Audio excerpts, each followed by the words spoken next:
हमारे प्रोटैगनिस्ट को नेक्रोमांसर क्लास मिली, जिसे सब बेकार समझते थे, क्योंकि नॉर्मल नेक्रोमांसर सिर्फ 5-10 स्केलेटन ही कंट्रोल कर सकते थे।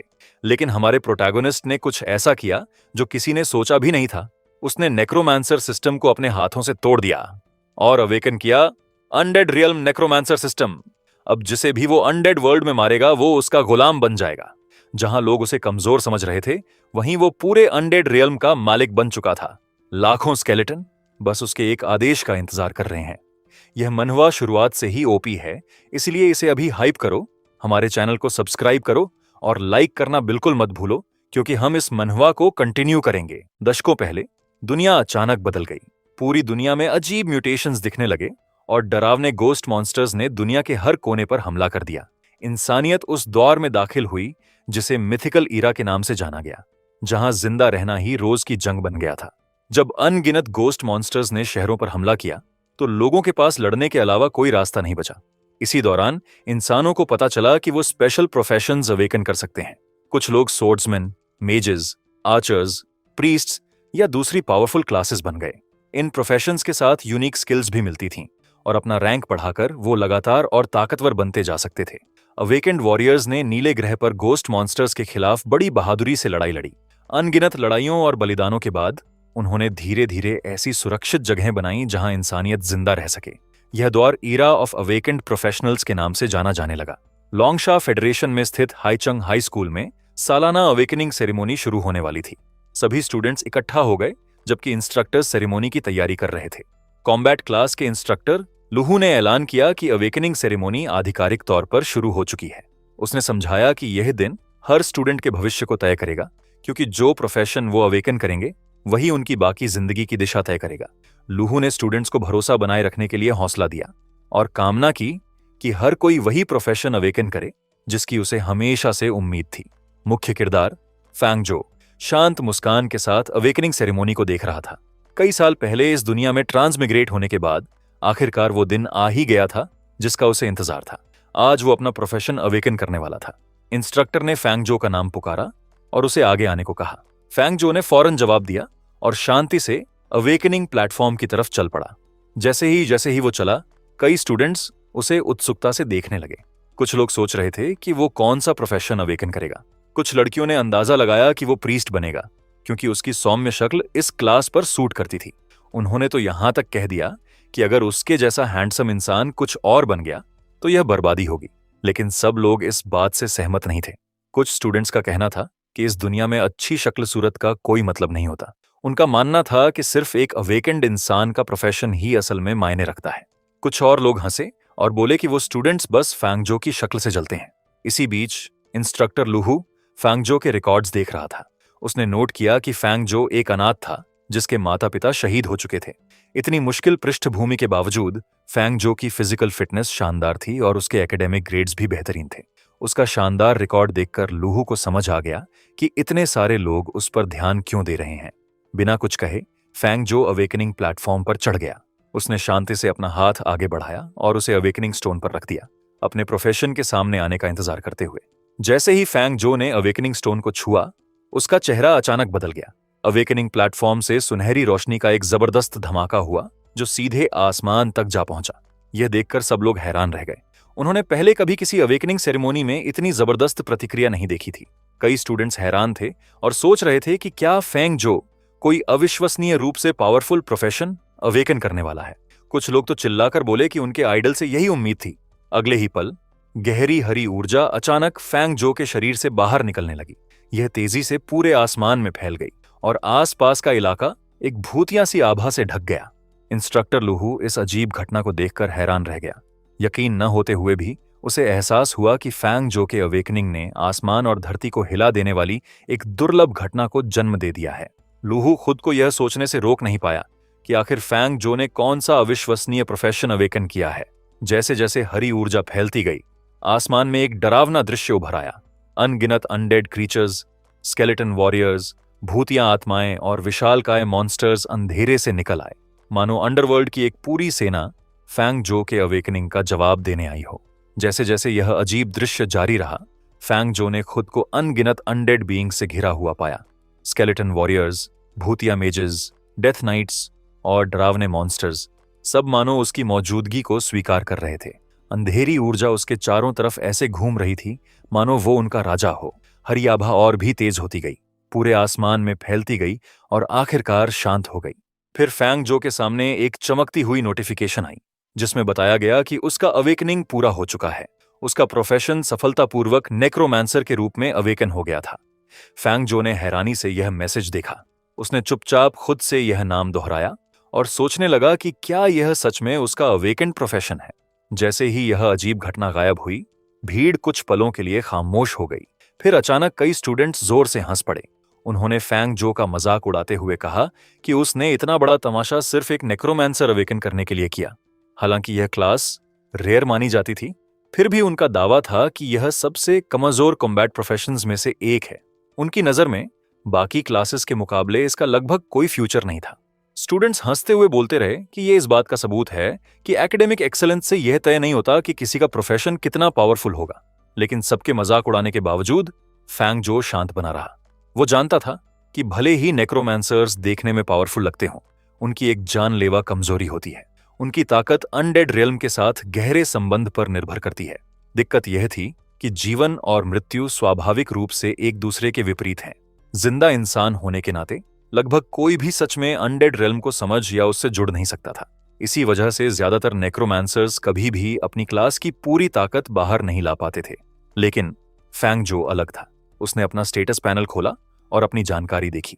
उसमें दिखाया गया कि उसका नाम फैंग जो था, उसका प्रोफेशन नेक्रोमांसर था, उसका रैंक लोअर अप्रेंटिस था और उसके बेसिक एट्रीब्यूट्स थे स्ट्रेंथ 1, कॉन्स्टिट्यूशन 1, एजिलिटी 1 और स्पिरिट 2। फैंग जो ने अपनी मुट्ठी भींची और चुपचाप मुस्कुरा दिया। उसी पल उसके सामने एक रहस्यमयी हरी नोटिफिकेशन अचानक आ गई।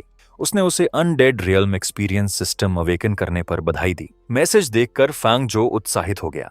आखिरकार उसे वो स्पेशल सिस्टम मिल गया था जिसका उसने 18 लंबे सालों तक इंतजार किया था।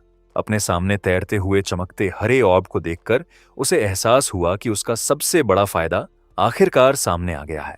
सिस्टम ने बताया कि फैंग जो ने undead realm experience system unlock कर लिया। वही है, इसने अपने आप उसे अनडेड रियल्म से जोड़ दिया था और उसके लिए एक अनडेड क्लोन बना दिया था। इस स्केलेटन क्लोन के जरिए फैंग जो अनडेड रियल्म को एक्सप्लोर कर सकता था, दूसरे अनडेड क्रीचर्स को खा सकता था और लेवल अप करके और ताकतवर बन सकता था। यह स्केलेटन क्लोन असली दुनिया में भी समन किया जा सकता था, लेकिन सिस्टम ने उसे चेतावनी दी कि इस एक्सपीरियंस में अनजाने खतरे शामिल हैं। फैंग जो को फौरन समझ आ गया कि यह सिस्टम कितना काम का है। एक नेक्रोमांसर के लिए खुद अनडेड रियल्म का एक्सपीरियंस कर पाना लगभग परफेक्ट बात थी। वो मुस्कुराया और तुरंत अपने अनडेड क्लोन को समन कर दिया। उसके सामने एक पावरफुल स्केलेटन क्लोन प्रकट हुआ। फैंग जो को एहसास हुआ कि यह स्केलेटन अनडेड रियल्म में उसका दूसरा शरीर है। सिस्टम ने समझाया कि असली दुनिया में समन करने से पहले वो थोड़ी देर के लिए क्लोन को पोजेस करके उसके जरिए अनडेड रियल्म का एक्सपीरियंस कर सकता है। सिस्टम ने यह भी बताया कि स्केलेटन क्लोन दूसरे अनडेड क्रीचर्स को खाकर अपने एट्रीब्यूट्स बढ़ा सकता है। क्लोन द्वारा मारे गए किसी भी अनडेड क्रीचर को फैंग जो असली दुनिया में लड़ने के लिए समन कर सकता था।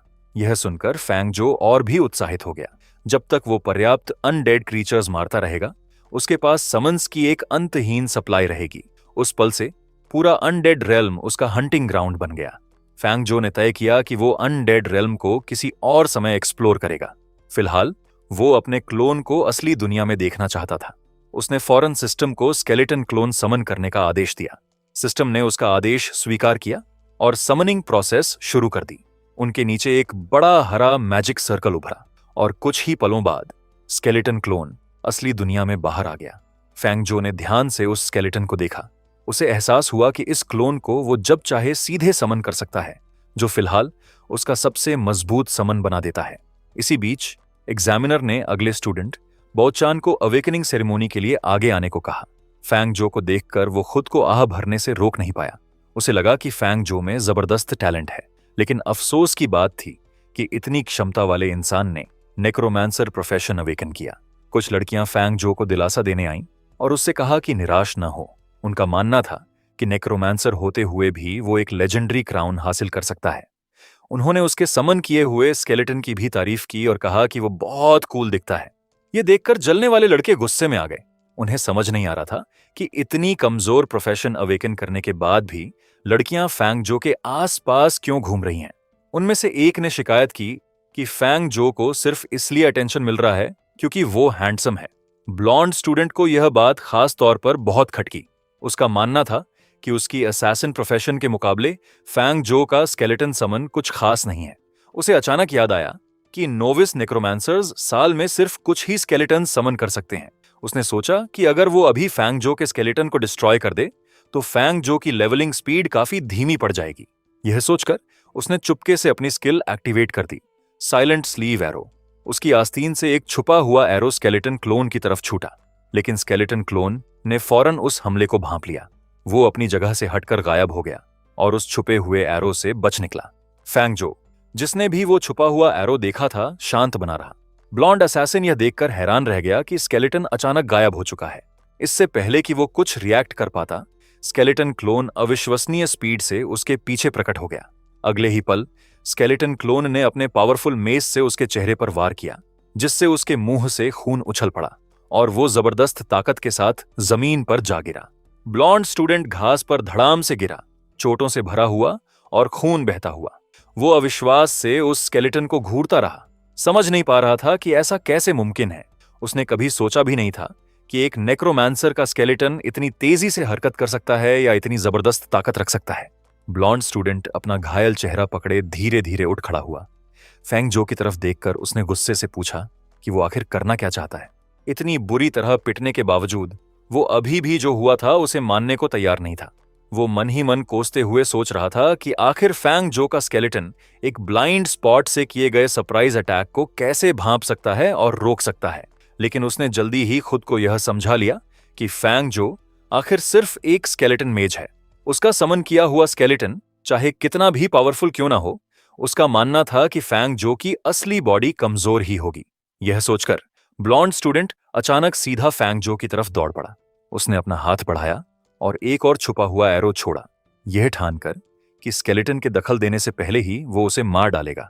लेकिन फैंग जो ने शांति से उसका अटैकिंग हाथ पकड़ लिया, इससे पहले कि ब्लेड उसे छू पाती।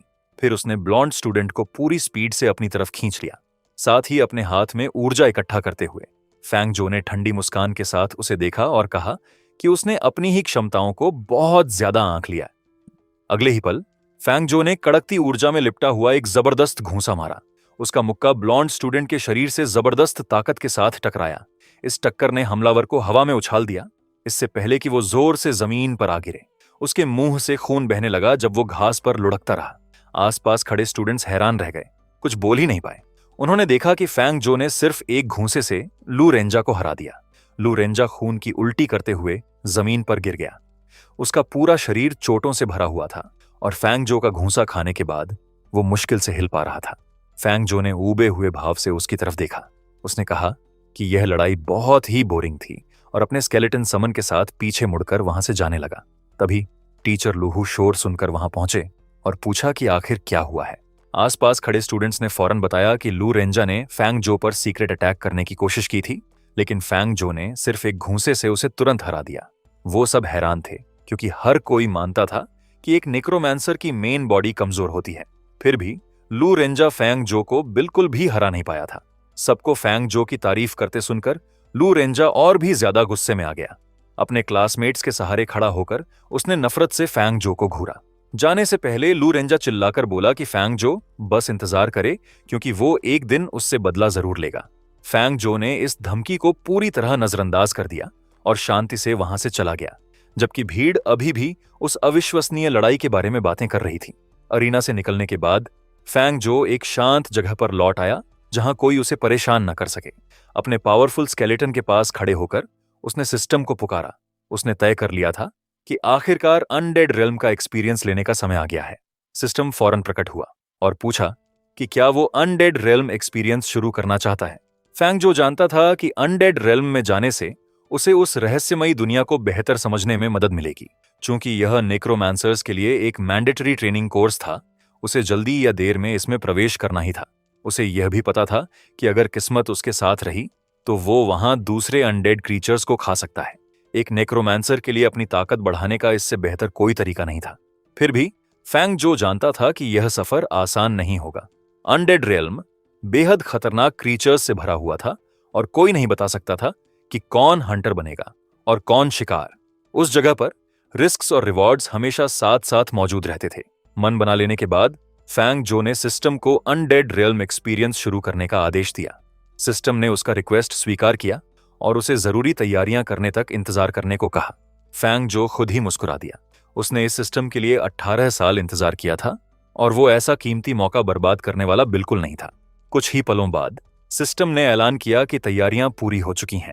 इसने उसे चेतावनी दी कि अनडेड रियल्म एक्सपीरियंस में एक अनजान स्तर का खतरा शामिल है और आखिरी बार पूछा कि क्या वो आगे बढ़ना चाहता है। बिना किसी हिचकिचाहट के फैंग जो ने शांति से हां कह दी। जैसे ही उसने अपना फैसला कंफर्म किया, एक गहरा हरा पोर्टल उसके चारों तरफ फैल गया। अगले ही पल उसे रहस्यमयी अनडेड रियल्म में ट्रांसपोर्ट कर दिया गया। जब उसने आंखें खोलीं तो उसने खुद को एक खून जैसे लाल आसमान के नीचे एक निर्जीव दुनिया में खड़ा पाया। जमीन टूटी हुई चट्टानों, खोपड़ियों, मुर्दा पेड़ों और कब्रों से ढकी हुई थी। उसके आसपास सब कुछ खामोश था और मौत की आभा से भरा हुआ था। उस जगह के बीचों बीच फैंग जो उसी स्केलेटन में बदल चुका था जो हूबहू उस स्केलेटन जैसा दिखता था जिसे उसने पहले समन किया था। अपने शरीर को देखकर उसने सोचा कि क्या यही अनडेड रियल्म एक्सपीरियंस है। उत्सुकता से उसने अपनी जानकारी चेक की। यह स्केलेटन सिर्फ एक अप्रेंटिस रैंक क्लोन था जिसके एट्रीब्यूट्स बहुत कम थे। हालांकि इसके पास स्केलेटल आर्मामेंट नाम की एक इनेट एबिलिटी थी। यह स्किल स्केलेटन्स को हड्डियों का इस्तेमाल करके खुद को मजबूत बनाने और हथियार व इक्विपमेंट बनाने की इजाजत देती थी।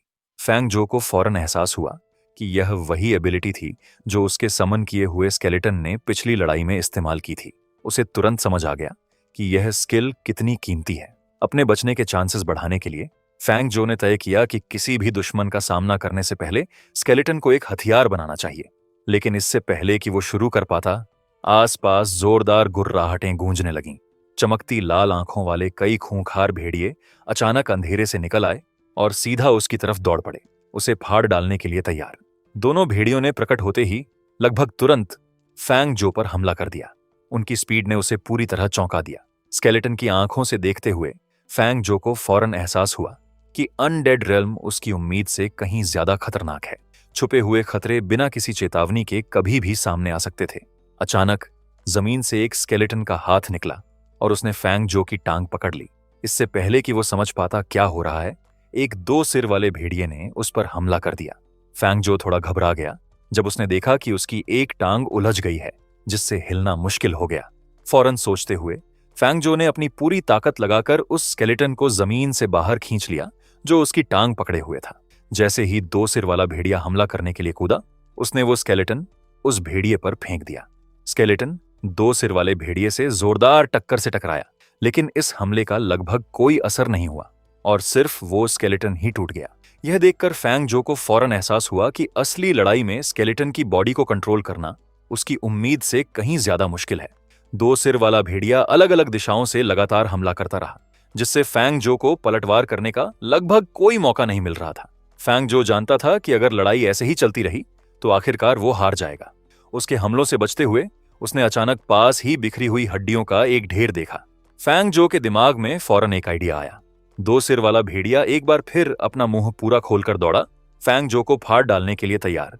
पीछे हटने के बजाय फैंग जो ने शांति से अपना हाथ उठाया और अपनी innate skill skeletal armament activate कर दी। उसी पल जमीन पर बिखरी हुई हड्डियां इकट्ठा होने लगीं और एक बोन एक्स में बदल गईं। बिना किसी हिचकिचाहट के वो एक भेड़िए की तरफ दौड़ पड़ा और अपने नए बनाए हथियार को पूरी ताकत से घुमाया, मरने को चिल्लाते हुए। उस जबरदस्त वार ने भेड़िए के एक सिर पर वार किया और उसे पीछे उड़ा दिया। घायल भेड़िए का दूसरा सिर जल्दी ही संभला और फिर से फैंग जो पर झपटा, उसका हाथ काटते हुए। उसी पल असली दुनिया में फैंग जो को अपनी बांह में तेज दर्द महसूस हुआ। यह देखकर फैंग जो की भौहें सिकुड़ गईं और उसे एहसास हुआ कि अनडेड रियल्म के अंदर स्केलेटन को लगने वाली हर चोट उसके असली शरीर तक भी पहुंच रही है।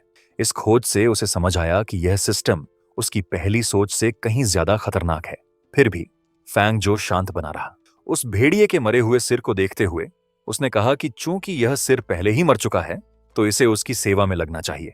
यह कहते हुए उसने उस मरे हुए भेड़िए का सिर पकड़ा और उसे उसके स्केलेटन समेत भेड़िए के शरीर से बाहर खींच लिया। फांगजो की नीली सोल फायर और भी तेज जलने लगी जैसे ही उसने उस भेड़िए के स्केलेटन को उठाया और उसकी इनेट स्किल स्केलेटल आर्मामेंट एक्टिवेट की। एक बार फिर हड्डियां आपस में इकट्ठा हुईं और तेजी से एक लंबे बोन व्हिप में बदल गईं जिसके सिरे पर एक भेड़िए की खोपड़ी लगी हुई थी। हथियार को कसकर पकड़ते हुए फांगजो ने उसे अविश्वसनीय स्पीड से घुमाया।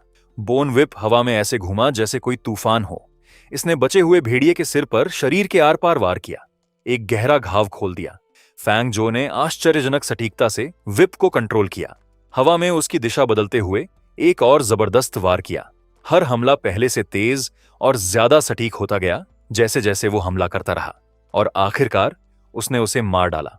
थका हुआ वो फिर मरे हुए भेड़ियों की लाशों के बीच चुपचाप बैठ गया। जबरदस्त लड़ाई के बाद जोर जोर से सांस लेते हुए तबाह हुए युद्ध क्षेत्र को देखते हुए उसे एहसास हुआ कि स्केलेटल आर्मामेंट उसकी उम्मीद से भी कहीं ज्यादा काम की चीज है। उसे समझ आया कि सिस्टम ने उसे सच में एक बेहद पावरफुल स्किल दी है। तभी एक अजीब नीली लौ अचानक मरे हुए भेड़ियों में से एक से उठी और हवा में तैरने लगी। फांगजो ने इसे फौरन नोटिस किया और उलझन में उसे घूरता रहा, सोचते हुए कि आखिर यह क्या है। जैसे जैसे वो नीली लौ पास आती गई, फांगजो को अपने शरीर के अंदर एक तेज भूख बढ़ती हुई महसूस हुई। हर गुजरते पल के साथ यह एहसास और तेज होता गया, जिसे नजरअंदाज करना मुश्किल हो गया। फिर एक अजीब सी सहज प्रवृत्ति ने उस पर कब्जा कर लिया। उसके अंदर से एक गहरी आवाज ने फांगजो को उकसाया कि वो उस नीली लॉ को खा जाए, उसकी शक्ति को अब्सॉर्ब करे और खुद को और भी ताकतवर चीज में इवॉल्व करे। जैसे ही फांगजो ने सहज रूप से उस रहस्यमयी लॉ की तरफ हाथ बढ़ाया, उसके चारों तरफ नीली ऊर्जा उमड़ने लगी। उसने अपना मुंह खोला और बिना किसी हिचकिचाहट के उस नीली सोल फ्लेम को निगल लिया। जैसे ही उसने वो लॉ अब्सॉर्ब की, उसकी आंखों के सामने एक हरी सिस्टम स्क्रीन प्रकट हुई जिसमें बताया गया कि उसके एक एट्रीब्यूट को अपग्रेड कर दिया गया है। उसने फौरन अपना स्टेटस चेक किया और देखा कि उसकी स्ट्रेंथ 1 से बढ़कर 1.1 हो गई है। फांगजो को एहसास हुआ कि यह बढ़ोतरी सबसे ज्यादा संभावना उसकी स्केलेटल आर्मामेंट स्किल का असर है। इसी के साथ सिस्टम ने सोल पावर नाम का एक नया स्टैट दिखाया जो बढ़कर 0.1 हो चुका था। उत्सुकता से वो सोचने लगा कि सोल पावर किस काम आ सकता है। सिस्टम ने फौरन समझाया कि सोल पावर सोल एनर्जी से कन्वर्ट होकर बनती है और इसके कई इस्तेमाल हैं। यह नई स्किल्स निकालने में, किसी इंसान की पोटेंशियल बढ़ाने में और इक्विपमेंट को बेहतर बनाने में मदद कर सकती है। यह जानकारी पढ़ने के बाद फांगजो को आखिरकार सोल पावर का असली मकसद समझ आ गया। इसे और ज्यादा हासिल करने के लिए आगे सिर्फ एक ही रास्ता था।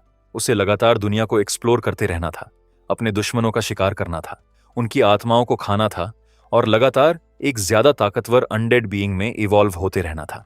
फांगजो को एहसास हुआ कि जब तक वो ताकतवर दुश्मनों का शिकार करता रहेगा और उन्हें खाता रहेगा, वो बिना किसी सीमा के बढ़ता ही रहेगा। उसकी भविष्य की ताकत की कोई हद नहीं होगी। ये सोचते हुए उसने दूर से एक और स्केलेटन को आते हुए देखा। उत्सुकता से उसने उस क्रीचर की जांच करने के लिए सिस्टम का इस्तेमाल किया। सिस्टम ने बताया कि यह एक नेक्रोमांसर द्वारा समन किया गया बेसिक स्केलेटन है। यह सिर्फ एक अप्रेंटिस लेवल का अनडेड था जिसका शरीर कमजोर था और जिसमें कोई इंटेलिजेंस नहीं थी। इसकी सबसे बड़ी कमजोरी इसकी खोपड़ी के अंदर जल रही नीली सोल फायर थी। यह देखकर फांगजो ने फौरन स्केलेटल आर्मामेंट एक्टिवेट कर दी। इस स्किल का इस्तेमाल करके उसने एक तेज धार वाला बोन स्पीयर बनाया और सिस्टम ने कंफर्म किया कि हथियार सफलतापूर्वक बन चुका है। बिना कोई समय गंवाए फांगजो सीधा उस दुश्मन की तरफ दौड़ पड़ा। जैसे ही उसने उस स्केलेटन को मारा और उसकी नीली लॉ को खा लिया, सिस्टम ने उसे एक और बढ़ोतरी से नवाजा। उसकी एजिलिटी 0.1 बढ़ी और उसकी सोल पावर भी 0.1 बढ़ गई। फांगजो रास्ते में आने वाले हर दुश्मन को हराता रहा और उनकी नीली लॉ को खाता रहा। हर स्केलेटन को मारने के साथ सिस्टम उसे और कॉन्स्टिट्यूशन और सोल पावर से नवाजता रहा, जिससे वो लगातार और मजबूत होता गया। जैसे जैसे उसकी ताकत बढ़ी, उसका आर्मर भी और कंप्लीट होता गया और उसका शरीर और भी इंपोजिंग दिखने लगा। हालांकि अपने मौजूदा एट्रीब्यूट्स चेक करने के बाद फांगजो को एहसास हुआ कि वो अभी भी अपने लक्ष्य से काफी दूर है। उसकी स्ट्रेंथ काफी बढ़ चुकी थी, फिर भी उसका मानना था कि वो इससे कहीं ज्यादा ताकतवर बन सकता है। उसी पल असली दुनिया में हाईचेंग हाई स्कूल में जब फांगजो की चेतना अनडेड वर्ल्ड में थी, उसका शरीर चुपचाप खड़ा था और वो खुद से बार बार दोहरा रहा था कि वो और भी ताकतवर बन सकता है। तभी एक फीमेल क्लासमेट चलकर उसके पास आई और उसे आवाज दी। उसकी आवाज सुनकर फैंग जो अनडेड वर्ल्ड से वापस आया और हैरानी से उसकी तरफ मुड़ा जब उसने दोबारा उसका नाम पुकारा। फैंग जो यह देखकर हैरान रह गया कि बीशा चान उसके सामने खड़ी है। उसने पूछा कि वो वहां क्यों आई है, लेकिन इससे पहले कि वो कुछ और कह पाता, बीशा चान ने उसके हाथ पर खून देखा और चिंतित हो गई। उसने मान लिया कि फैंग जो ने खुद को इसलिए घायल किया है क्योंकि वो एक साधारण प्रोफेशन अवेकन करने से परेशान है। उसने फौरन उससे कहा कि वो चाहे अपनी अवेकेंड क्लास से कितना भी निराश क्यों ना हो, उसे कभी भी अपनी नाराजगी निकालने के लिए खुद को नुकसान नहीं पहुंचाना चाहिए। फैंग जो ने उलझन में उसकी तरफ देखा। उसे जल्द ही एहसास हो गया कि उसने पूरी सिचुएशन को गलत समझ लिया है। उसके हाथ पर लगा खून अनडेड रेल्म में हुई लड़ाई का था, न कि खुद को नुकसान पहुंचाने का। चुपचाप उसने तय किया कि अगली बार जब वो अनडेड रेल्म में जाएगा तो उसे कोई शांत जगह ढूंढनी चाहिए जहां कोई उसे परेशान न करे। सब कुछ समझाना न चाहते हुए फैंग जो ने शांति से बीशा चान को बताया कि वो ठीक है और यह चोट सिर्फ एक मामूली खरोंच है। बीशा चान ने चिंता से उसे देखा और पूछा कि क्या वो सच में ठीक है। फैंग जो हल्के से मुस्कुराया और उसे एक बार फिर भरोसा दिलाया कि वो बिल्कुल ठीक है। इसके बाद उसने बीशा चान को याद दिलाया कि मेडिटेशन क्लास शुरू होने वाली है और उन्हें जल्दी से क्लासरूम वापस जाना चाहिए। बीशा चान ने सहमति में सिर हिलाया और दोनों साथ में क्लासरूम की तरफ वापस चल पड़े। जैसे ही फैंग जो और बीशा चान क्लासरूम की तरफ वापस चल रहे थे, फैंग जो को अचानक खांसी के साथ खून आया और उसने अपना मुंह ढक लिया। उसके हाथ पर खून लग गया, जिससे बीशा चान और भी चिंतित हो गई। उसने फौरन उसे इन्फर्मरी ले जाने की जिद की क्योंकि अब उसे यकीन नहीं रहा कि वो सिर्फ हल्का सा घायल है। फैंग जो ने शांति से उसे भरोसा दिलाया कि वो ठीक है। उसी पल सिस्टम ने भी उसे चेतावनी दी कि उसने अनडेड रेल्म में बहुत ज्यादा समय बिता दिया है और उसे अपनी फिजिकल कंडीशन पर ध्यान देने की याद दिलाई। यह देखकर उसे आखिरकार एहसास हुआ कि अनडेड रेल्म में बहुत लंबे समय तक रहना उसके शरीर पर भारी बोझ डालता है। तभी फैंग जो ने कुछ अनपेक्षित नोटिस किया। जब उसने अपना स्टेटस चेक किया तो उसे पता चला कि उसके अपने एट्रीब्यूट्स भी उसके समन किए हुए स्केलेटन के साथ साथ बढ़ गए हैं। उसकी स्ट्रेंथ, एजिलिटी, कॉन्स्टिट्यूशन और स्पिरिट सब में सुधार हुआ था। फिर उसका ध्यान एक नई अनलॉक हुई एबिलिटी पर गया जिसे डिड्यूसिबल स्किल कहा जाता था। फैंग जो इस नई स्किल को समझते हुए उत्साहित हो गया। उसने सोचा कि क्या इसका मतलब है कि वो टॉप अवेकेंड एक्सपर्ट्स जैसा बन सकता है। अगर यह स्किल सच में वैसे काम करती है जैसा उसने सोचा था तो वो शायद अपनी खुद की बिल्कुल नई स्किल्स भी बना सकता था। हाई चांग हाई स्कूल की टीचिंग बिल्डिंग में स्टूडेंट्स मेडिटेशन क्लास के लिए इकट्ठा हुए। सभी के बैठने के बाद इंस्ट्रक्टर ने खुद को शेन होंग यू के नाम से इंट्रोड्यूस किया, जो मेडिटेशन क्लास की टीचर और एक सिल्वर लोअर फायर मेज थी। शेन होंग यू ने फिर हर स्टूडेंट को एक बेसिक मेडिटेशन मैनुअल दी जो उनकी अवेकेंड प्रोफेशन से मेल खाती थी। उसने समझाया कि उन्हें अपनी प्रोफेशनल एबिलिटीज को अवेकन और डिस्प्ले करने के लिए मेडिटेशन का इस्तेमाल करना होगा। उसने यह भी बताया कि मेडिटेशन उनकी स्पिरिट पावर बढ़ा सकती है, जो सभी प्रोफेशनल स्किल्स इस्तेमाल करने की नींव है। हालांकि शेन होंग यू ने क्लास को भरोसा दिलाया कि उन्हें जल्दबाजी करने की जरूरत नहीं है। उसने समझाया कि शुरुआत में फेल होना बिल्कुल सामान्य बात है। खुद उसे भी जीनियस कहलाने के बावजूद पहला स्टेप पूरा करने में आधे महीने की ट्रेनिंग लगी थी। फैंग जो शांति से उसकी बात सुनता रहा, अपनी खुद की मेडिटेशन प्रैक्टिस शुरू करने की तैयारी करते हुए। जैसे ही फैंग जो मेडिटेट करने की तैयारी करने लगा, उसका सिस्टम अचानक उसके सामने एक नई नोटिफिकेशन के साथ प्रकट हुआ। इसने एक सीखने लायक स्किल डिटेक्ट की जिसे स्केलेटन मेडिटेशन मेथड कहा जाता था और उसे बताया कि यह इस स्किल को तुरंत एंट्री लेवल तक डिड्यूस कर सकता है। बिना किसी हिचकिचाहट के फैंग जो ने सीखना शुरू करने का फैसला किया। जैसे ही उसने अपनी पसंद कंफर्म की, अनगिनत हरे रून्स उसके शरीर के चारों तरफ घूमने लगे। ज्ञान की एक बाढ़ उसके दिमाग में उमड़ पड़ी और उसके सामने एक विजन प्रकट हुआ। उसने खुद को एक स्केलेटन के साथ मर्ज होते हुए देखा।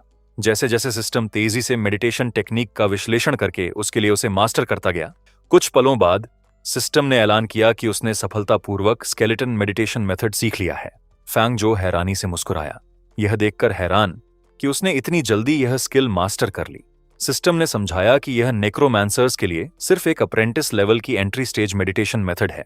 मेडिटेशन के दौरान एक स्केलेटन की कल्पना करके यह धीरे धीरे उसकी स्पिरिट एट्रीब्यूट बढ़ा सकती है।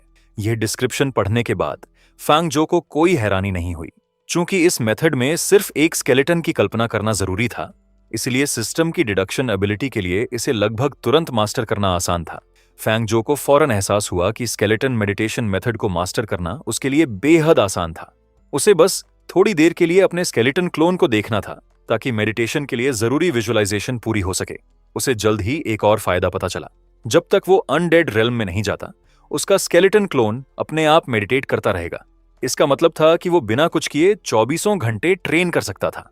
फैंग जो हैरान रह गया और सोचने लगा कि उसका सिस्टम सच में उसे नेक्रोमैंसर बनने के लिए परफेक्ट टैलेंट दे रहा है। तभी सिस्टम ने उसे बताया कि उसकी स्पिरिट पावर इतनी बढ़ चुकी है कि वो एक बार फिर अनडेड रेल्म में जा सकता है। फैंग जो को फौरन समझ आ गया कि अनडेड रेल्म में जाने से स्पिरिट पावर खर्च होती है, इसीलिए वो अपनी मेन बॉडी या अपने स्केलेटन क्लोन किसी की भी ट्रेनिंग को नजरअंदाज नहीं कर सकता। बिना समय गंवाए फैंग जो ने अनडेड रेल्म एक्सपीरियंस एक्टिवेट किया और अपनी आंखें बंद कर लीं। अगले ही पल उसने खुद को अनडेड रेल्म में अपने स्केलेटन क्लोन के शरीर के अंदर पाया। जैसे ही वो अंदर पहुंचा, उसने एक और स्केलेटन को अपनी तरफ आते देखा। फैंग जो फौरन उस स्केलेटन वॉरियर की तरफ दौड़ा और एक ही जबरदस्त वार से उसे काट डाला। जैसे ही दुश्मन गिरा, सिस्टम ने फैंग जो को 0.1 कॉन्स्टिट्यूशन और 0.1 सोल पावर की बढ़ोतरी से नवाजा। अपने स्टैट्स को एक बार फिर बढ़ते देखकर फैंग जो को उत्साह महसूस हुआ। वो जानता था कि आखिरकार वो बिना रुके मॉन्स्टर्स का शिकार करना और ताकतवर बनना जारी रख सकता है। अनडेड रेल्म में शिकार करते हुए फैंग जो को अचानक सिस्टम से एक नोटिफिकेशन मिली। इसने उसे बताया कि उसकी स्केलेटन क्लोन की स्किल्स में से एक इंस्टिंक्ट लेवल तक पहुंच चुकी है। इस स्किल को अब उसकी मेन बॉडी के लिए एक बिल्कुल नई एबिलिटी बनाने के लिए मटेरियल की तरह इस्तेमाल किया जा सकता था। हालांकि इस प्रोसेस के लिए 10 सोल पावर पॉइंट्स चाहिए हुए थे। यह देखकर फैंग जो को फौरन एहसास हुआ कि सिस्टम ने पहले जिस स्किल डिडक्शन फीचर का जिक्र किया था, वो सिर्फ अनडेड रियल्म के अंदर ही किया जा सकता है। बिना हिचकिचाए उसने सिस्टम को डिडक्शन शुरू करने का आदेश दिया। सिस्टम स्किल का विश्लेषण करने लगा। इंटरफेस के चारों तरफ हरी ऊर्जा घूमने लगी, जबकि वो एक नई एबिलिटी की खोज कर रहा था। कुछ पलों बाद डिडक्शन सफलतापूर्वक पूरी हो गई और सिस्टम ने बोन जैवलिन नाम की एक नई स्किल बनाई। सिस्टम ने समझाया कि बोन जैवलिन यूजर को हड्डी का एक भाला कंडेंस करने और उसे दुश्मनों पर फेंकने देती है। यह हमला आर्मर पियर्सिंग फिजिकल डैमेज और डेथ एनर्जी डैमेज दोनों देता था। इसकी पावर, रेंज और कितने बोन जैवलिन्स बनाए जा सकते हैं, यह यूजर की स्पिरिट एट्रीब्यूट और स्किल प्रोफिशिएंसी पर निर्भर करता था। स्किल की डिस्क्रिप्शन पढ़ने के बाद फैंग जो संतुष्टि से मुस्कुराया। उसे एहसास हुआ कि यह नई बनी बोन जैवलिन उस बोन वेपन से पूरी तरह मेल खाती है जिसे वो पहले से इस्तेमाल कर रहा था, जिससे यह उसके लिए एक बेहतरीन स्किल बन गई। बोन जैवलिन अनलॉक करने के बाद फैंग जो को पता चला कि इसका अपना एक स्किल ट्री भी है। यह नई एबिलिटी आखिरकार bone shield, giant bone claw और बोन प्रिजन जैसी एडवांस टेक्निक्स में इवॉल्व हो सकती थी। उसे यह जानकर सुखद हैरानी हुई कि एक स्किल सीखने से कई भविष्य के अपग्रेड पाथ्स भी अनलॉक हो गए। फिर भी फैंग जो को एहसास हुआ कि उन एडवांस्ड एबिलिटीज को अनलॉक करने के लिए कहीं ज्यादा सोल पावर चाहिए होगी।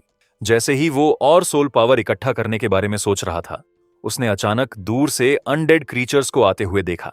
फैंग जो के चेहरे पर एक मुस्कान उभर आई। उसने सोचा कि यह टाइमिंग बिल्कुल सही है, क्योंकि उसके पास अपनी नई हासिल की हुई स्किल को टेस्ट करने के लिए दुश्मन मौजूद हैं। बिना हिचकिचाए उसने बोन जैवलिन एक्टिवेट किया। चमकती हड्डी से बना एक विशाल भाला हवा में कंडेंस हुआ और अविश्वसनीय स्पीड से अनडेड की तरफ छूट गया। इस जबरदस्त हमले ने जमीन पर जबरदस्त ताकत से टक्कर मारी, तुरंत स्केलेटन्स को चकनाचूर कर दिया और पीछे एक बड़ा गड्ढा छोड़ दिया। अनडेड स्केलेटन्स को मारने के बाद बोन जैवलिन वापस फैंग जो के हाथों में लौट आई। हमले को देखने के बाद फैंग जो ने संतुष्टि से सिर हिलाया। उसने नतीजा निकाला कि बोन जैवलिन, डेथ मिसाइल और रे ऑफ इनफीबलमेंट जैसी बिगिनर लेवल स्किल से कहीं ज्यादा पावरफुल थी, जिससे यह अब तक उसके सबसे पावरफुल हमलों में से एक बन गई। तभी एक सिस्टम मैसेज आया जिसमें उसे बताया गया कि उसकी एजिलिटी, सोल पावर और स्ट्रेंथ 0.05 बढ़ गई हैं। फैंग जो यह देखकर हैरान रह गया कि अब हर एक चीज सिर्फ बहुत छोटी सी बढ़ोतरी दे रही थी। उसके एट्रीब्यूट्स और सोल पावर में रिवॉर्ड्स पहले के मुकाबले कहीं छोटे हो चुके थे। उसने अपना स्टेटस चेक किया और देखा कि उसकी स्ट्रेंथ, कॉन्स्टिट्यूशन, एजिलिटी, स्पिरिट और सोल पावर सिर्फ थोड़ी सी बढ़ी है। फैंग जो को फौरन समझ आ गया कि आखिर क्या हो रहा है। सिस्टम उसे आसान रिवॉर्ड्स के लिए कमजोर अनडेड को अंतहीन फार्म करने की इजाजत नहीं देगा। इसकी बजाय यह उसे अनडेड रेल्म में और गहराई तक एक्सप्लोर करने पर मजबूर कर रहा था, जहां और ज्यादा ताकतवर और खतरनाक दुश्मन उसका इंतजार कर रहे थे। हालांकि फैंग जो अभी भी वो बोन एसेंस हासिल नहीं कर पाया था जिसकी उसे जरूरत थी। चूंकि वो मटेरियल अभी तक सामने नहीं आया था, उसने तय किया कि वो तब तक लो लेवल अनडेड का शिकार करता रहेगा और उन्हें खाता रहेगा जब तक उसके पास पर्याप्त रिसोर्सेज इकट्ठे न हो जाएं। असली दुनिया में वापस मेडिटेशन क्लास अभी भी चल रही थी। जब बाकी सब अपनी कल्टीवेशन पर ध्यान लगाए हुए थे, फैंग जो चेहरे पर मुस्कान लिए चुपचाप बैठा हुआ था, अनडेड रेल्म में हासिल की हर चीज के बारे में सोचते हुए। उसकी अजीब मुस्कान ने इंस्ट्रक्टर का ध्यान खींच लिया। वो चलकर उसकी डेस्क के पास आई, धीरे से उसके कंधे पर थपकी दी और उसे आवाज दी। उसने पूछा कि वो अकेला बैठकर खुद पर क्यों हंस रहा है जबकि बाकी सब गंभीरता से मेडिटेट कर रहे हैं। फैंग जो अचानक पकड़ा गया। शर्मिंदा होकर उसने इंस्ट्रक्टर की तरफ देखा और असहज होकर खुद को समझाने की कोशिश की। लेकिन इससे पहले कि वो कुछ कह पाता, लू रेंजा ने टीचर को बताया कि फैंग जो सफलतापूर्वक मेडिटेट ही नहीं कर पा रहा है। एक और स्टूडेंट ने दलील दी कि रेयर प्रोफेशंस के मेडिटेशन इफेक्ट्स बेहतर होने चाहिए। हालांकि किसी ने फौरन उसे सुधारा, यह समझाते हुए कि यह प्रोफेशन पर निर्भर करता है। उसने बताया कि नेक्रोमांसर्स बेहद रेयर हैं और चूंकि लगभग किसी ने कभी इसे अवेकन ही नहीं किया, उनकी स्केलेटन मेडिटेशन मेथड अधूरी है। नतीजतन फैंग जो के लिए मेडिटेटिव स्टेट में जाने में मुश्किल होना सामान्य बात थी। स्टूडेंट्स की एक्सप्लेनेशन सुनने के बाद टीचर शेन ने सहानुभूति से फैंग जो की तरफ देखा। उसने नरमी से उससे कहा कि भले ही एक नेक्रोमांसर के लिए मेडिटेशन मुश्किल हो, उसे खुद पर से उम्मीद नहीं छोड़नी चाहिए। साथ ही उसने उसे याद दिलाया कि चूंकि वो प्रैक्टिस नहीं कर रहा, पूरी क्लास में देरी हो रही है। फिर उसने लू रेंजा की तरफ इशारा करते हुए उसे एक उदाहरण के तौर पर पेश किया। सिर्फ एक क्लास में लू रेंजा पहले ही इतना मेडिटेट सयेस कर चुका था कि उसने एक चाकू का हैंडल बना लिया था। लू रेंजा ने विनम्रता से टीचर शेन का शुक्रिया अदा किया और कहा कि उसे मेडिटेशन मेथड का सिर्फ करीब 1/3 हिस्सा समझ आया है। उसने दावा किया कि उसकी कल्टीवेशन स्पीड एक जीनियस के लिए बस औसत ही है। यह कहने के बाद लू रेंजा मुस्कुराया, यह सोचते हुए कि अब फैंग जो को एक नेक्रोमांसर और दूसरी प्रोफेशंस के बीच का बड़ा फर्क समझ जाना चाहिए। लेकिन फैंग जो शांति से मुस्कुराया और जवाब दिया कि लू रेंजा की कल्टीवेशन स्पीड सच में बहुत ही औसत है। उसके अनपेक्षित जवाब ने टीचर शेन और लू रेंजा दोनों को हैरान कर दिया। फैंग जो की बात सुनकर लू रेंजा गुस्से से भर गया। उसने फैंग जो पर चिल्लाते हुए उसका मजाक उड़ाया, यह कहते हुए कि जो मेडिटेशन में भी नहीं जा सकता, उसे शेखी बघारने का कोई हक नहीं है। जैसे ही उसने यह कहा, फैंग जो ने डार्क एनर्जी की एक डरावनी लहर छोड़ी और लू रेंजा से पीछे हटने को कहा। इस भारी भरकम आभा ने लू रेंजा को चौंका दिया, जिससे वो सहज रूप से पीछे हटने पर मजबूर हो गया। टीचर शेन ने फौरन नोटिस किया कि कुछ गड़बड़ है। उसने फौरन लू रेंजा को अपना ध्यान केंद्रित करने के लिए जोर से कहा। स्थिति को देखते हुए टीचर शेन ने फैंग जो की तरफ मुड़कर उसे डांटा। उसने उसे याद दिलाया कि मेडिटेशन क्लास मेडिटेशन सीखने के लिए है, लड़ने के लिए नहीं। उसने कहा कि वो अपना कोई भी आक्रामक व्यवहार कॉम्बैट क्लास के लिए बचा कर रखे। फैंग जो ने शांति से समझाया कि वो सिर्फ चाहता था कि लू रेंजा एक तरफ हट जाए ताकि वो टीचर शेन को अपनी असली मेडिटेशन प्रोग्रेस दिखा सके। यह सुनकर पूरी क्लासरूम खामोश हो गई। स्टूडेंट्स ने अविश्वास से फैंग जो की तरफ देखा और सोचने लगे कि क्या वो सच में मेडिटेशन में सफल हुआ है। हालांकि उनमें से कुछ ने इस विचार को खारिज करते हुए कहा कि अगर वो सफल भी हुआ है तो शायद वो सिर्फ एंट्री स्टेज के 10वें हिस्से तक ही पहुंचा होगा। इसी बीच बिशा चान चुपचाप फैंग जो की तरफ देख रही थी, यह देखने को उत्सुक कि वो क्या दिखाने वाला है। फिर फैंग जो ने स्केलेटन मेडिटेशन मेथड का पहला स्टेज एक्टिवेट किया। तुरंत उसके शरीर से डार्क एनर्जी की एक जबरदस्त लहर फूट पड़ी और तूफान की तरह पूरी क्लासरूम में फैल गई। इस डरावनी आभा ने पूरे कमरे को हिला दिया, जिससे सब लोग हैरानी से उसे घूरने लगे। लू रेंजा और बाकी स्टूडेंट्स कुछ बोल ही नहीं पाए। उनकी आंखें फैल गईं जब उन्होंने जबरदस्त ऊर्जा को फैंग जो के चारों तरफ फैलते देखा। टीचर शेन भी हैरान रह गई। उसे यकीन नहीं हो रहा था कि फैंग जो ने सिर्फ एक क्लास के दौरान स्केलेटन मेडिटेशन मेथड का एंट्री स्टेज हासिल कर लिया है। यह कुछ ऐसा था जिसकी उसने कभी उम्मीद नहीं की थी। फैंग जो उस डार्क आभा के नीचे शांति से खड़ा रहा, हल्की मुस्कान के साथ, और बोला कि एक औसत जीनियस के मुकाबले वो शायद 10 करोड़ गुना ज्यादा टैलेंटेड है। फैंग जो की मेडिटेशन आभा को भांपने के बाद इंस्ट्रक्टर लूहू क्लासरूम में दाखिल हुए।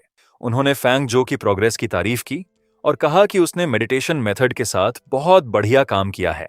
फिर उन्होंने कहा कि अगर ऐसी बात है तो कल उनकी एक टेस्ट होगी। यह सुनकर फैंग जो ने हैरानी से उनकी तरफ देखा और सोचने लगा कि इतनी जल्दी टेस्ट क्यों होगी। बाकी स्टूडेंट्स भी उतने ही हैरान थे। कुछ की शिकायत थी कि वो अभी तक अपनी मेडिटेशन मेथड्स के एंट्री स्टेज तक भी नहीं पहुंचे हैं, जबकि कुछ यह सवाल उठा रहे थे कि क्या कॉम्बैट क्लास पहले ही शुरू होने वाली है। लू रेंजा, हालांकि आत्मविश्वास से मुस्कुराया। उसने फैंगजो का मजाक उड़ाते हुए कहा कि कॉम्बैट क्लास मेडिटेशन से बिल्कुल अलग होती है। उसने ऐलान किया कि जैसे ही टेस्ट शुरू होगा, फैंगजो, जिसे वो एक कमजोर स्केलेटन मेज कहता था, अब और ज्यादा दिखावा नहीं कर पाएगा। कल टेस्ट होने की बात सुनने के बाद फैंगजो अनडेड रेल्म में गया, जो अनडेड क्रीचर्स से भरा हुआ था। फैंगजो को एहसास हुआ कि स्केलेटन मेडिटेशन मेथड का एंट्री स्टेज हासिल करने के बाद वो जितना समय अनडेड रेल्म में बिता सकता था, वो काफी बढ़ गया था। एक पल भी बर्बाद किए बिना फैंगजो ने खुद को ढिलाई न बरतने के लिए उकसाया। वो जानता था कि उसकी स्पिरिट पावर सीमित है, इसलिए उसे उसके खत्म होने से पहले जितने ज्यादा हो सके उतने अनडेड क्रीचर्स मारने थे। उसने अपनी बोन जैवलिन समन की और फौरन लड़ाई में कूद पड़ा। वो अविश्वसनीय स्पीड से स्केलेटन्स के बीच दौड़ा, एक के बाद एक स्केलेटन्स को काटता गया। उसके हथियार का हर वार दुश्मनों को टूटी हुई हड्डियों के ढेर में बदल देता था।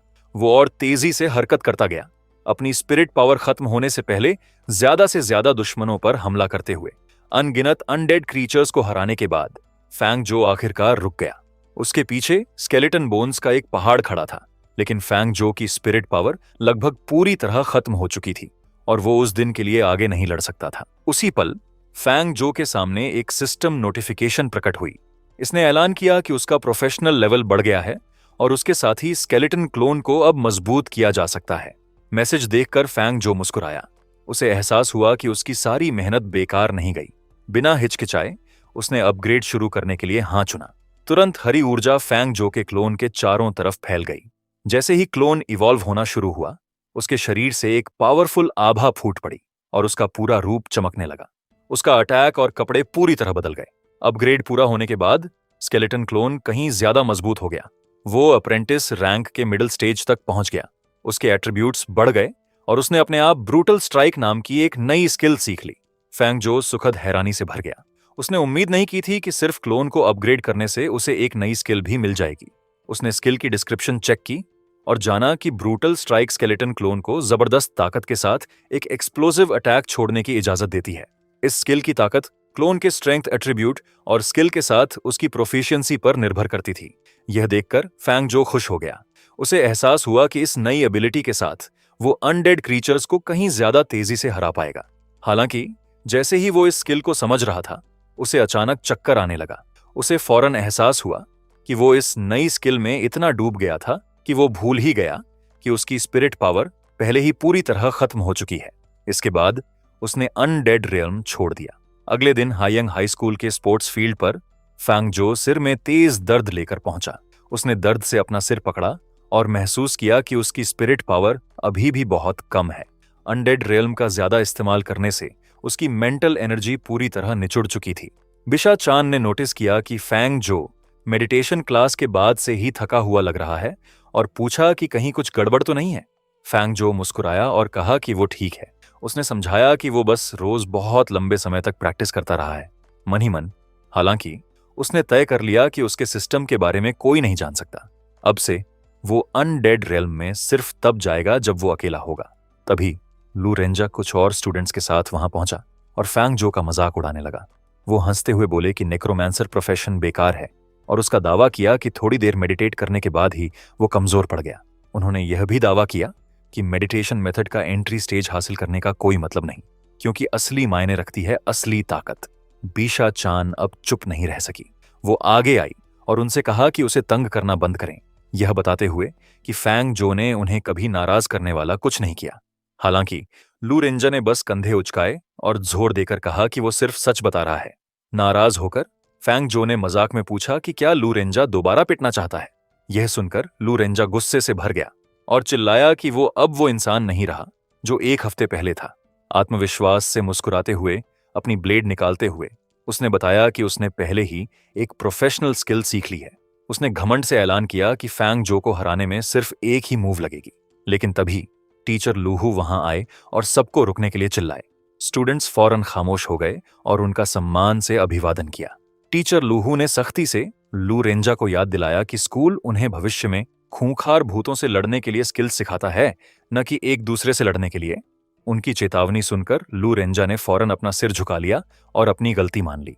टीचर लूहू फिर फैंग जो की तरफ मुड़े। उन्होंने कहा कि उन्होंने पहले ही फैंग जो के मेडिटेशन क्लास के रिजल्ट्स देख लिए हैं और उससे कहा कि उसे कॉम्बैट क्लास में भी मेहनत करनी होगी। फैंग जो ने बिना हिचकिचाए सहमति में सिर हिलाया। जैसे ही टीचर लूहू वहां से चले गए, फैंग जो को एहसास हुआ कि टीचर जानबूझकर उसका खास ध्यान रख रहे लग रहे थे। वो चुपचाप सोचने लगा कि आखिर टीचर लूहू उसे इतनी खास केयर क्यों दे रहे हैं। कुछ पल बाद टीचर लूहू ने सबको स्पोर्ट्स फील्ड पर इकट्ठा होने का आदेश दिया। स्टूडेंट्स फौरन जवाब देते हुए दौड़ पड़े, जोर से जवाब देते हुए कि उन्हें समझ आ गया है। फिर टीचर लूहू ने असिस्टेंट्स में से एक को सारा ट्रेनिंग इक्विपमेंट लाने का निर्देश दिया। असिस्टेंट ने फौरन सहमति जताई और आदेश पूरा करने चला गया। स्टूडेंट्स ने उत्सुकता से देखा जब एक बड़ी ढकी हुई चीज स्पोर्ट्स फील्ड पर लाई गई। वो सोचने लगे कि यह क्या है। टीचर लूहू ने कवर हटाया और एक अप्रेंटिस लेवल टेस्ट गोलेम सामने आया। उन्होंने समझाया कि यह गोलेम किसी स्टूडेंट की अटैक पावर और डिफेंस नापने के लिए इस्तेमाल होता है। उनके मुताबिक इसकी ताकत सबसे कमजोर अबिस डीमन इम्पिया के बराबर रखी गई थी। इसकी अटैक पावर 100 और डिफेंस 100 थी, यानी इम्प के तेज पंजों को सीधा रोकने के लिए किसी को कम से कम 100 डिफेंस चाहिए होता। एक स्टूडेंट ने नोटिस किया कि टेस्ट गोलेम पुराना और घिसा पिटा लग रहा है। उसने सोचा कि क्या यह टेस्ट के दौरान टूट सकता है। टीचर लूहू हंसे और भरोसे से जवाब दिया कि आज तक किसी नए स्टूडेंट ने इनमें से किसी गोलेम को नहीं तोड़ा है। फिर उन्होंने एक चैलेंज का ऐलान किया। अगर कोई भी स्टूडेंट अपनी ताकत से गोलेम को डिस्ट्रॉय कर सके तो वो खुद उस स्टूडेंट की तरफ से 20 अलायंस कंट्रीब्यूशन पॉइंट्स के रिवॉर्ड के लिए अप्लाई करेंगे। स्टूडेंट्स फौरन उत्साहित हो गए। वो इस उदार रिवॉर्ड से हैरान थे और जोर से जश्न मनाने लगे, यह कहते हुए कि आखिरकार उन्हें टेस्ट में पूरी ताकत लगाने की एक अच्छी वजह मिल गई है। फैंग जो जानता था कि अलायंस कंट्रीब्यूशन पॉइंट्स बेहद कीमती हैं। इस दुनिया में ये पैसों की तरह काम करते थे और इक्विपमेंट, आइटम्स और पावरफुल स्किल्स खरीदने के लिए इस्तेमाल हो सकते थे। जैसे ही टीचर लूहू ने टेस्ट का ऐलान किया, कई स्टूडेंट्स उत्साह से पहले जाने के लिए आगे आए। टीचर लूहू ने सबको एक एक करके लाइन लगाने को कहा और समझाया कि कॉमन प्रोफेशन वाले स्टूडेंट्स पहले टेस्ट देंगे। पहला स्टूडेंट आगे आया और अपने हाथों के चारों तरफ आग इकट्ठा की। उसने एक फायर बॉटल बनाकर टेस्ट गोलेम पर छोड़ा। यह हमला टक्कर लगते ही फट गया, लेकिन गोलेम खड़ा रहा। रिजल्ट चेक करने के बाद टीचर लूहू ने ऐलान किया कि स्टूडेंट का अटैक स्कोर सिर्फ 48 था। उन्होंने उससे कहा कि उसे अभी और बहुत प्रैक्टिस की जरूरत है। स्टूडेंट हैरान था क्योंकि स्पेल उसे स्कोर से कहीं ज्यादा पावरफुल महसूस हुआ था। इसके बाद एक और स्टूडेंट तलवार लेकर आगे बढ़ा और क्रिपलिंग स्ट्राइक नाम की एक पावरफुल स्किल इस्तेमाल की, लेकिन उसे सिर्फ 41 पॉइंट्स मिले। अगला स्टूडेंट धनुष लेकर आगे आया और पेट्रीफाइंग एरो स्किल इस्तेमाल की। चमकता हुआ एरो टेस्ट गोलेम की तरफ छूटा, लेकिन हमले के बाद भी रिजल्ट 50 ही रहा। जब कॉमन प्रोफेशन वाले हर स्टूडेंट का टेस्ट खत्म हो गया तो टीचर लूहू ने ऐलान किया कि अब स्पेशल प्रोफेशंस वाले स्टूडेंट्स की बारी है कि वो एक एक करके मंच पर आएं। कॉमन प्रोफेशन वाले स्टूडेंट्स निराशा से एक तरफ हट गए। किसी भी कॉमन प्रोफेशन वाले ने 60 से ज्यादा स्कोर नहीं किया था। आखिरकार उन्हें समझ आया कि टीचर लूहू ने इतने भरोसे से 20 अलायंस कंट्रीब्यूशन पॉइंट्स का रिवॉर्ड क्यों दिया था। उन्हें में यकीन था कि उनमें से कोई भी इसे नहीं जीत सकता। साथ ही वो यह देखने के लिए उत्सुक हो गए कि हिडन और स्पेशल प्रोफेशंस वाले स्टूडेंट्स क्या स्कोर करेंगे। इसी बीच फैंग जो चुपचाप अपनी क्षमताओं के बारे में सोच रहा था। उसे एहसास हुआ कि इस वक्त उसकी लगभग सारी अटैक पावर उसके समन किए या कने हुए स्केलेटन से आती है। उसने सोचा कि क्या टेस्ट गोलेम उसके स्केलेटन द्वारा दिए गए डैमेज को उसकी अपनी अटैक पावर के साथ जोड़ेगा या नहीं। लू रेंजा ने फैंग जो के हिचकिचाते हुए चेहरे को नोटिस किया और उसका मजाक उड़ाया। उसने भरोसे से कहा कि फैंग जो की अटैक पावर शायद सबसे नीचे रहेगी। फैंग जो ने बस उलझन में उसकी तरफ देखा। लू रेंजा ने फिर अपना हथियार निकाला और टेस्ट गोलेम की तरफ दौड़ा।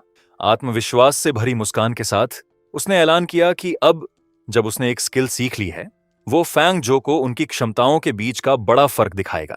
लू रेंजा ने अपनी hidden profession skill Phantom dagger इस्तेमाल की और टेस्ट गोलेम पर वार किया। हमले के बाद गोलेम ने 80 का अटैक स्कोर दिखाया। टीचर लूहू ने ऐलान किया कि लू रेंजा की अटैक कैपेबिलिटी 80 है। अपने रिजल्ट पर गर्व करते हुए लू रेंजा ने शेखी बघारी कि यह हिडन प्रोफेशन फैंटम असैसिन की असली ताकत है। हालांकि बिशा चान ने फौरन उससे पूछा कि वो किस बात पर इतना घमंड कर रहा है, यह कहते हुए कि हिडन प्रोफेशन अवेकन करने वाला वो अकेला नहीं है। टीचर लूहू ने फिर यान को अपने टेस्ट के लिए आगे आने को पुकारा। यान भरोसे से फील्ड पर आया।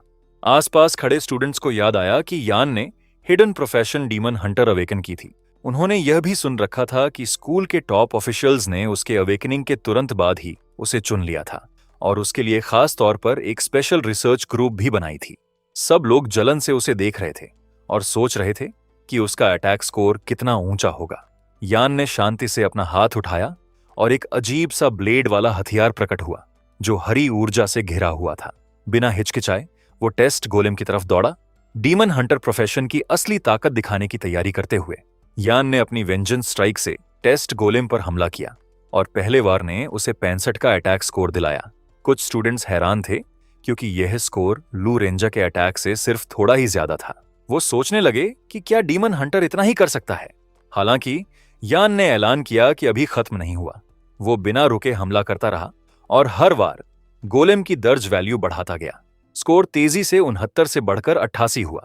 फिर उसके आखिरी वार के बाद 100 तक पहुंच गया। टीचर लूहू ने ऐलान किया कि यान की आखिरी अटैक कैपेबिलिटी 100 है। यान ने अपनी हिडन प्रोफेशन की असली ताकत सफलतापूर्वक दिखा दी थी। सब कुछ बगल से देखते हुए फांगजो को एहसास हुआ कि टेस्ट गोलेम अटैक पावर को जमा करके गिन सकता है। इस नियम को समझने के बाद वो खुद ही मुस्कुरा दिया। उसने नतीजा निकाला कि अगर अटैक वैल्यूज को आपस में जोड़ा जा सकता है तो टेस्ट गोलेम को डिस्ट्रॉय करना उसके लिए भी मुश्किल नहीं होना चाहिए। अपना टेस्ट खत्म करने के बाद यान ने बाकी बचे स्टूडेंट्स की तरफ देखा और गर्व से कहा कि क्लास में अब कोई भी उसे पीछे नहीं छोड़ सकता। उसे भरोसा था कि उसका 100 का स्कोर सबसे ऊंचा ही रहेगा। लू रेंजा हालांकि नाखुश था। उसने शिकायत की कि यान को इतना ऊंचा स्कोर इसलिए मिला क्योंकि टेस्ट कई हमलों को आपस में जोड़ने की इजाजत देता था। उसने बड़बड़ाते हुए कहा कि अगर उसे यह नियम पहले पता होता तो वो भी कुछ और वार करता। बिशा चान ने फौरन उसे याद दिलाया कि एक असैसिन होने के नाते उसके पास तो यान जैसी कॉम्बो स्किल भी नहीं है हमलों को जोड़ने के लिए। इसके बाद इंस्ट्रक्टर ने बिशा चान को अपनी बारी लेने के लिए पुकारा। वो भरोसे से आगे आई। बिशा चान ने सोचा कि वो भी एक हिडन प्रोफेशन यूजर है और खुद को शर्मिंदा नहीं कर सकती। उसने अपनी ताकत इकट्ठा की, अपने चारों तरफ घूमती हुई हरी ऊर्जा फैलाई और टेस्ट गोलेम पर अपना हमला शुरू करने की तैयारी की। बिशा चान ने पूरी ताकत से टेस्ट गोलेम पर हमला किया, लेकिन नतीजा निराशाजनक रहा। इंस्ट्रक्टर ने ऐलान किया कि उसकी अटैक कैपेबिलिटी सिर्फ 31 थी। बिशा चान ने निराशा से आह भरी और माना कि सपोर्ट प्रोफेशंस की कॉम्बैट पावर स्वाभाविक रूप से कम होती है। लू रेंजा फौरन हंस पड़ा और उसका मजाक उड़ाया। उसने कहा कि वो इतने भरोसे से आई थी, फिर भी उसकी अटैक पावर सिर्फ 31 थी। यह सुनकर बिशा चान गुस्से में आ गई और कहा कि अगर उसने अपनी मौजूदा प्रोफेशन की बजाय असैसिन प्रोफेशन अवेकन की होती तो उसकी अटैक कैपेबिलिटी आसानी से 80 से ज्यादा होती। इंस्ट्रक्टर ने उस बहस को नजरअंदाज किया और गुजाको को टेस्ट के लिए पुकारा। गुजाको, जो एक स्टॉर्म मेज था, ने चेन विंड एनर्जी मिसाइल इस्तेमाल की और टेस्ट गोलेम पर एक पावरफुल स्पेल से वार किया। इंस्ट्रक्टर ने ऐलान किया कि गुजाको की अटैक कैपेबिलिटी 72 थी।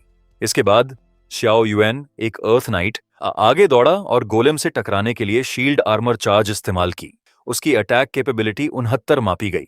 उसके बाद चेन्योंग, एक हैवी हैमर वॉरियर, ने जायंट हैमर स्मैश छोड़ा। उसके जबरदस्त वार ने उसे 84 की अटैक कैपेबिलिटी दिलाई। स्टूडेंट्स ने रिजल्ट्स देखे और नोटिस किया कि बाकी सबकी अटैक पावर बिशा चान से कहीं ज्यादा थी। हालांकि उनमें से कोई भी यान के परफेक्ट 100 के स्कोर को पीछे नहीं छोड़ पाया था। एक स्टूडेंट ने एक तरफ हटते हुए कहा कि यह अफसोस की बात है कि कोई भी टेस्ट गोलेम को डिस्ट्रॉय नहीं कर पाया। मतलब टीचर लूहू का 20 अलायंस कंट्रीब्यूशन पॉइंट्स का रिवॉर्ड किसी को नहीं मिलेगा। एक और स्टूडेंट इस बात से सहमत नहीं था। उसने सबको याद दिलाया कि एक हिडन प्रोफेशन यूजर ने अभी तक टेस्ट नहीं दिया है। उन्होंने फैंगजो नेक्रोमैंसर की तरफ इशारा किया और सोचने लगे कि क्या वो सबको चौंका सकता है। हालांकि लू रेंजा फौरन इस आइडिया पर हंस पड़ा। उसने बाकी सबका मजाक उड़ाया कि उन्होंने एक नेक्रोमैंसर पर अपनी उम्मीदें टिका रखी हैं और भरोसे से दावा किया कि फैंग जो 10 अटैक पावर तक भी नहीं पहुंच पाएगा। उसने तो यह मजाक भी उड़ाया कि फैंग जो के समन किए हुए स्केलेटन्स शायद ठीक से खड़े भी ना हो पाएं। फैंग जो शांति से चलकर वहां आया और लू रेंजा से पूछा कि क्या वो सच में इतना भरोसेमंद है कि फैंग जो 20 अलायंस कंट्रीब्यूशन पॉइंट्स नहीं जीत सकता। लू रेंजा और भी जोर से हंसा और भरोसे से जवाब दिया कि उसे पूरा यकीन है। उसने बड़े दावे से ऐलान किया कि अगर फैंग जो भी टेस्ट गोलेम को डिस्ट्रॉय कर दे तो वो पूरा गोलेम वहीं मौके पर खा जाएगा। फैंग जो मुस्कुराया और उसे याद दिलाया कि ये उसके अपने ही शब्द थे। लू रेंजा उलझन में देखता रहा जब फैंग जो उसे पीछे छोड़ते हुए टेस्टिंग एरिया की तरफ चला गया। टेस्ट गोलेम तक पहुंचने के बाद फैंग जो ने सबसे कहा कि वो अपना हमला शुरू करने से पहले थोड़ा पीछे हट जाएं। लू रेंजा ने फैंग जो का मजाक उड़ाया और पूछा कि क्या उसे डर है कि सब उस पर हंसेंगे क्योंकि उसकी अटैक पावर बहुत कम होगी। फैंग जो ने जवाब दिया कि बात यह नहीं है, जो स्किल वो इस्तेमाल करने वाला है उसे बहुत ज्यादा जगह चाहिए। जैसे ही उसने बोलना खत्म किया, पूरा आसमान हरा हो गया और अनडेड आर्मी से भर गया। डार्क एनर्जी पूरे इलाके में फैल गई और अनगिनत हरी चेन्स नजर आने लगीं। एक के बाद एक स्केलेटन अंधेरे से निकलता गया, जब तक कि फैंग जो के पीछे 10 स्केलेटन्स खड़े नहीं हो गए। स्टूडेंट्स हैरान रह गए। उन्हें यकीन नहीं हो रहा था कि फैंग जो ने 10 स्केलेटन समन कर लिए हैं। उन्हें याद आया कि एक नया अवेकन हुआ अप्रेंटिस लेवल नेक्रोमांसर आमतौर पर सिर्फ 2 स्केलेटन्स ही समन कर सकता है। कुछ तो यह भी सोचने लगे कि क्या फैंग जो पहले ही ब्लैक आयरन मेज रैंक तक पहुंच चुका है। टीचर लूहू भी उतने ही हैरान थे। उन्हें याद आया कि सु शिन्यान, जिसे इतिहास की सबसे टैलेंटेड नेक्रोमांसर माना जाता है, अपने पहले अवेकनिंग पर सिर्फ 5 स्केलेटन्स ही समन कर पाई थी। फैंग जो के 10 स्केलेटन्स को देखते हुए वो सोचने लगे कि कहीं फैंग जो की टैलेंट सु शिन्यान से भी आगे तो नहीं निकल गई है। फैंग जो टेस्ट गोलेम के पास गया और सोचा कि अच्छा हुआ कि उसने थोड़ा हाथ रोक कर रखा, वरना उसे यकीन था कि वो और भी ज्यादा ध्यान खींच लेता। फिर उसने शांति से अपने स्केलेटन्स को हमला करने का एक ही आदेश दिया। स्केलेटन्स अविश्वसनीय स्पीड से टेस्ट गोलेम की तरफ दौड़े। उनकी हरकतें इतनी तेज थीं कि देखने वाले सब हैरान रह गए। स्केलेटन वॉरियर्स ने गोलेम को घेर लिया और एक के बाद एक हमलों की झड़ी लगा दी। उनके वार गोलेम पर पड़े और उसके ऊपर 30, 45, 60 और 65 के अटैक वैल्यूज नजर आने लगे। कुछ स्टूडेंट्स ने यह नजारा देखा और कहा कि हालांकि हमला प्रभावशाली लग रहा था, डैमेज बहुत ज्यादा नहीं था। उन्होंने माना कि 65 का अटैक वैल्यू वैसे भी सम्मानजनक था क्योंकि कई वॉरियर्स उस लेवल तक भी नहीं पहुंच पाते थे। हालांकि उनका अब भी मानना था कि इतने सारे स्केलेटन्स के एक साथ हमला करने के बावजूद नेक्रोमांसर्स अभी भी बहुत कमजोर हैं। 65 का अटैक वैल्यू देखने के बाद लू रेंजा फैंग जो पर हंस पड़ा। उसने उसका मजाक उड़ाते हुए कहा कि वो बस इतना ही कर सकता है। उसने बताया कि औसतन एक अकेला स्केलेटन 10 अटैक पॉइंट्स तक भी नहीं पहुंच पाता। फैंग जो शांत बना रहा और उनसे कहा कि जल्दबाजी न करें क्योंकि यह तो सिर्फ शुरुआत है। यह सुनकर लू रेंजा ने फिर उसका मजाक उड़ाया और पूछा कि क्या वो अभी भी हार मानने से इनकार कर रहा है। फैंग जो मुस्कुराया और कहा कि अगर 10 स्केलेटन्स काफी नहीं हैं तो वो बस इसे 20 बना देगा। जैसे ही उसने बोलना खत्म किया, उसके पीछे और स्केलेटन्स प्रकट हो गए। भीड़ स्तब्ध रह गई। उन्हें एहसास हुआ कि फैंग जो शुरू से ही अपनी असली ताकत छुपाए हुए था। किसी ने गिनती करके बताया कि कम से कम 20 स्केलेटन्स थे और सोचने लगा कि क्या इतिहास में कभी इतना पावरफुल नेक्रोमांसर हुआ भी है। बिशा चान भरोसे से मुस्कुराई और कहा कि उसे हमेशा से यकीन था कि फैंग जो ये कर सकता है। कुछ पलों बाद स्केलेटन्स ने फिर से एक साथ हमला किया। उनके लगातार वारों ने टेस्ट गोलेम के अटैक वैल्यू को तेजी से बढ़ा दिया। डिस्प्ले 65 से बढ़कर 91 हो गई। स्केलेटन्स बिना रुके टेस्ट गोलेम पर हमला करते रहे। हर वार के साथ गोलेम की डिस्प्ले पर अटैक वैल्यू बढ़ती गई जब तक ये 105 तक नहीं पहुंच गई। कुछ ही पल बाद हमला बहुत ज्यादा पावरफुल हो गया। टेस्ट गोलेम अब उस डैमेज को झेल नहीं पाया और एक जोरदार धमाके के साथ फट गया। इस विस्फोट ने सबको चौंका दिया और भीड़ पूरी खामोशी से देखती रह गई। फिर किसी को एहसास हुआ कि स्कोर सिर्फ 105 नहीं था। फैंग जो ने असल में टेस्ट गोलेम की मैक्सिमम लिमिट ही तोड़ दी थी। स्टूडेंट्स स्तब्ध रह गए। उन्हें यकीन नहीं हो रहा था कि हाल ही में अवेकन हुए किसी इंसान के पास इतनी डरावनी ताकत हो सकती है। कई लोग फैंग जो को एक साधारण इंसान की बजाय पूरी तरह से एक मॉन्स्टर कहने लगे। लू रेंजा टूटी हुई डिस्प्ले को देखते हुए जड़वत खड़ा रहा। उसे एहसास हुआ कि फैंग जो ने गोलेम की न्यूमेरिकल लिमिट को पार कर दिया है, ऐसी बात जिसकी उसने कभी कल्पना भी नहीं की थी। हैरानी से भरकर वो सिर्फ उस तबाह हो चुकी मशीन को घूरता रहा और सोचता रहा कि आखिर ऐसा कैसे हो सकता है। फैंग जो शांति से चलकर टूटे हुए टेस्ट गोलेम के पास गया और उसका टूटा हुआ सिर उठा लिया। उसे लू रेंजा की तरफ बढ़ाते हुए उसने कहा कि अब वो इसे खा सकता है, उसे उसका पहले किया हुआ वादा याद दिलाते हुए। लू रेंजा कुछ बोल ही नहीं पाया।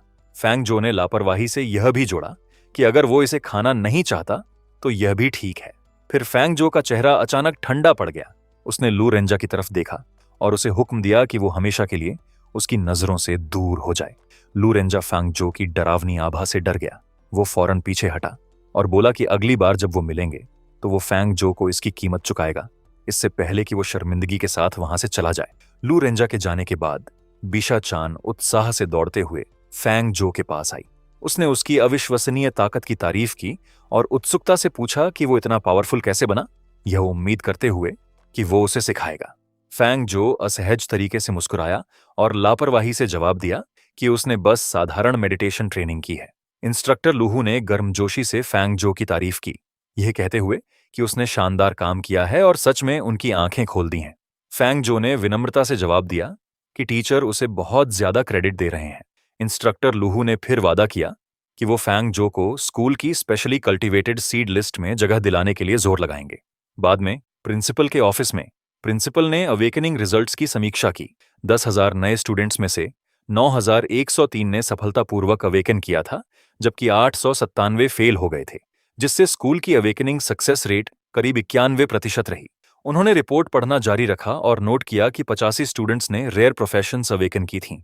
इनमें शाओ युएन, एक अर्थ नाइट, बाओ चान, एक चांटिंग स्ट्रिंग यूजर, गुजीची, एक स्टॉर्म मेज, यान, एक डीमन हंटर और कई और शामिल थे। प्रिंसिपल ने संतुष्टि से सिर हिलाया और सोचा कि इन सभी 85 रेयर प्रोफेशन यूजर्स को सीधे स्कूल की स्पेशली कल्टीवेटेड सीड लिस्ट में डाला जा सकता है। हालांकि जब वो फैंग जो की प्रोफाइल पर पहुंचे तो उनकी भौहें सिकुड़ गईं। यह देखकर कि फैंग जो की क्लास नेक्रोमांसर है, उनका मानना बना कि इसका कोई फ्यूचर नहीं है। फैंग जो के परफॉर्मेंस पर आगे विचार किए बिना उन्होंने तय किया कि फैंग जो को सीड लिस्ट से बाहर रखा जाना चाहिए।